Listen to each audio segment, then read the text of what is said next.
Nearly half of the people working at the Department of Education are being laid off as the Trump administration continues reducing the federal workforce. That includes Education Department employees in Dallas. Fox 4's Stephen Dial live with more. Stephen. We just heard from the union representing some of those workers. About 50 of the workers that are in the union live in the DFW area for the Department of Education. President Trump says that this is to cut waste and give power ultimately back to states, but some longtime educators tell me that states already have a lot of control. She cut a large number, but she kept the best people, and we'll see how it all works out. From the Oval Office, President Trump defended the decision by his education secretary to cut half of the federal department's workforce. We're going to move education into the states so that the states, instead of bureaucrats working in Washington, so that the states can run education. Part of the cuts included closing the regional office in Dallas. President Trump claims he wants to return education control to the states.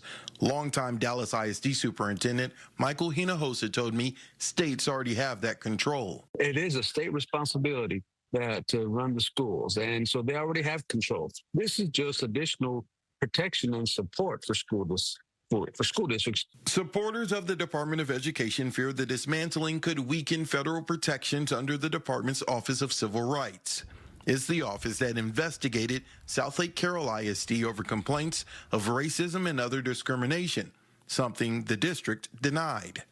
There's also concern about impacting supplemental funding for poor districts. What, in your opinion, would happen if the Department of Education went away?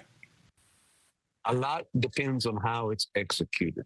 If they move certain programs to health and human services, then at least students will still get support.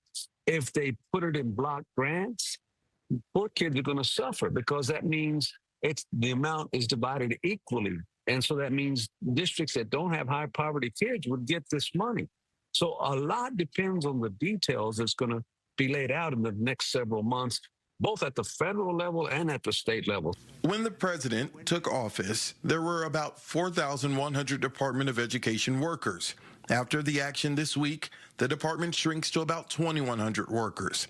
That includes nearly 600 employees who took voluntary resignations and retirement in recent weeks. Public schools are the last frontier for students of poverty and all students, because we accept all students. And so stay tuned and we'll see what happens.